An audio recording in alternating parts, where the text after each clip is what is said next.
جو قرآن میں میرے سائیں وہی ہماری بات ہے میرے سائیں. نہیں قرآن میں سائیں وہ ایک جگہ یہ لکھا ہے نا کہ 4 مہینے 10 دن ہیں. جی جی. دوسری جگہ لکھا ہے کہ پورا سال ہے. بس جو قرآن میں وہی میرا موقف ہے. جو قرآن اور صحیح حدیث کا موقف ہے وہی ہمارا ہے انشاءاللہ. صاحب وہ پھر اس عورت کا کیا کریں جو 1 سال اس کو رکائیں یا 4 مہینے 10 دن رکائیں؟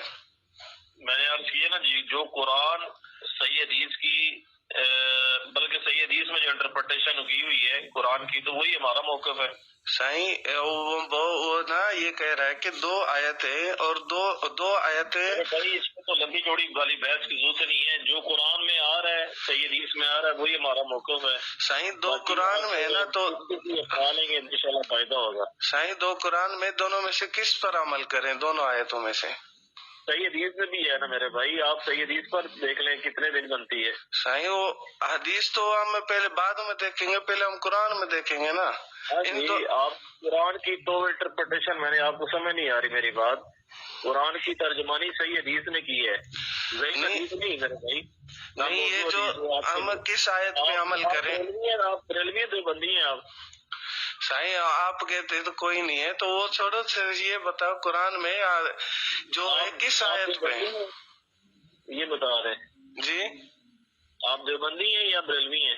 سائیں اس بات کو چھوڑو وہ ہے یا نہیں ہے اس بات کو آپ خود ہی کہتے چھوڑو, ہم نے چھوڑ دی ہے. آپ پوچھ رہے ہیں نا.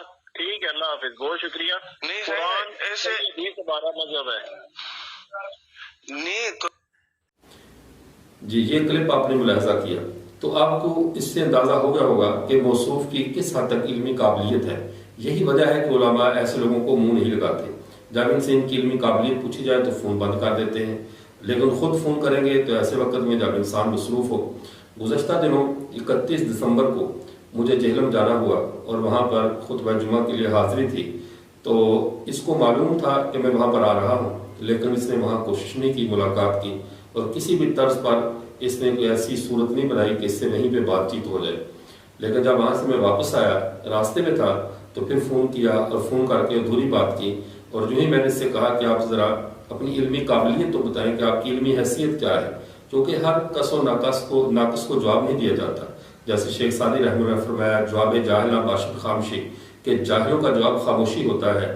تو ایسے جاہل کو جواب دینے کی کیا ضرورت ہے؟ تو موصوف نے فوراً فون بند کر دیا اور بعد میں اتنی سی بات میں سے بھی مزید کٹنگ کر کے اس کو اس نے سوشل میڈیا کی زینت بنا دیا کہ سوشل میڈیا پہ کہ جو علماء جواب نہیں دے رہے. پھر علامہ عبدالغفار ذہبی صاحب جو کہ ان دنوں انتہائی علیل ہیں گردے کی تکلیف میں, وہ اپنے بستر پر آرام کر رہے ہیں, بیڈ ریسٹ کر رہے ہیں, تو ان کو فون کیا اور فون کر کے وہ اپنی علالت کے بعد جواب نہیں دیا تو اس کو بھی ایشو بنا لیا. تو ایسے ہی جاہلوں کے بارے میں حدیث مبارکہ میں آتا ہے جس کو علامہ سیوطی رحمۃ اللہ علیہ نے جامع الصغیر میں, اور اسی طرح حضرت شیخ الاسلام مفتی محمد تقی عثمانی صاحب حافظہ اللہ نے المدونۃ الجامعہ میں اس کو نقل کیا حدیث نمبر 661 کے تحت, اور الجامع الصغیر میں یہ حدیث نمبر 379 کے تحت یہ حدیث موجود ہے جس میں نبی کریم صلی اللہ علیہ وسلم کا ارشاد گرامی ہے. آپ صلی اللہ علیہ وسلم نے ارشاد فرمایا اذا اراد اللہ بقوم خیر اکثر فقہاہم, جب اللہ کسی قوم کے ساتھ بھلائی اور خیر کا ارادہ فرماتے ہیں تو اس میں فقہا کی کثرت ہو جاتی ہے, اہل علم کی کثرت ہو جاتی ہے. وَأَقَلَّ جُهَالَهُمْ, اور اس کے جاہل لوگ کم ہو جاتے ہیں, اس میں جہالت کا معاملہ کم پڑ جاتا ہے. وَإِذَا تَكَلَّمَ الْفَقِيهُ وَجَدَ عَوَانًا, اور جب فقیہ اور عالم بات کرتا ہے تو اس کی بات میں اس کے مددگار, اس کو پسند کرنے والے لوگ زیادہ ہوتے ہیں. وَإِذَا تَكَلَّمَ الْجَاهِلُ قُهِرَ, اور جب جاہل بات کرتا ہے تو نشانہ عتاب بنتا ہے, اسے پسند نہیں کیا جاتا.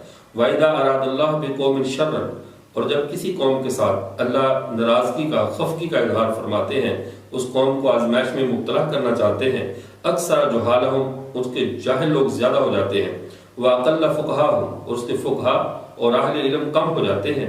فَإِذَا تَكَلَّمَ الْجَاهِلُ وَجَدَ عَوَانًا, اور جب جاہل بات کرتا ہے وہ میڈیا پر آ کر فیس بک پہ کرے, یوٹیوب پہ کرے, یا کسی بھی اپنے فورم پہ اپنی بات کرتا ہے, واجد عوانا, اس کو عوان ملتے ہیں, لائکر ملتے ہیں, سبسکرائبر ملتے ہیں, اس کی بات پہ واہ واہ کرنے والے اس کو مل جاتے ہیں, جو کہ یہ قوم کے شر کا, قوم کی آزمائش کا دور ہوتا ہے. وَإِذَا تَكَلَّمَ الْفَقِيهُ قُهِرَ, اور جب فقیہ بات کرے گا, عالم بات کرے گا, تو اس کو عتاب کا نشانہ بنایا جائے گا.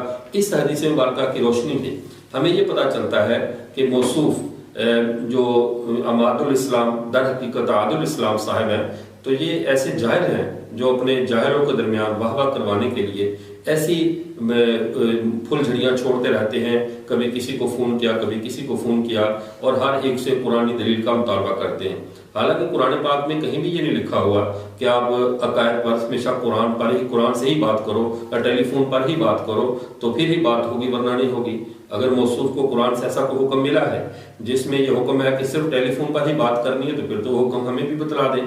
بصورت دیگر موصوف تیاری کریں اور کسی وقت میں ہمیں دعوت دیں، ہم اس کے تمام المحنت سے لے کر آخر تک جو بھی اس کے دماغ میں جو فطور کی باسی کڑی کی سران اٹھ رہی ہے اس سب کا احسن طریقے سے اسے مطمئن اور کرنے کے لیے اور جواب دینے کے لیے ہم خود بھی جہل میں انشاءاللہ حاضر ہو سکتے ہیں۔ تو موصوف ذرا ہمت کریں، لیکن شاید مرزا محمد علی جہلمی نے جو حماقت کی تھی اور بلکہ اس کو اپنی کرامت کہا تھا کہ میری یہ آخری کرامت ہوگی کہ مفتی طارق حصول صاحب نہیں آئیں گے، ان کے تشریف لے آنے کے بعد اب اس کیٹیگری کے جتنے بھی لوگ ہیں وہ سارے اتنے خائف ہیں کہ بس اپنی بلوں میں گھس کر ہی وہ اپنے چینلوں پہ بات کر سکتے ہیں، لیکن دو بدو آمنے سامنے آنے کی ان میں قطعاً نہ اخلاقی جرت ہے، نہ وہ ایسے کوئی ہمت کر سکتے ہیں۔ اللہ ایسے لوگوں کو ہدایت عطا فرمائے اور امت مسلمان کو ایسے شریر لوگوں کے شر سے جنہیں قرآن کے معنی اور قرآن کی آیات کے تعارض کو دور کرنے کا بھی نہیں پتہ اور دین کے بنیادی مسائل سے بھی ناواقف ہیں، ایسے جاہلوں کے شر سے امت مسلمہ کے عقائد کی اللہ تعالیٰ حفاظت فرمائے۔ وآخر دعوانا الحمدللہ۔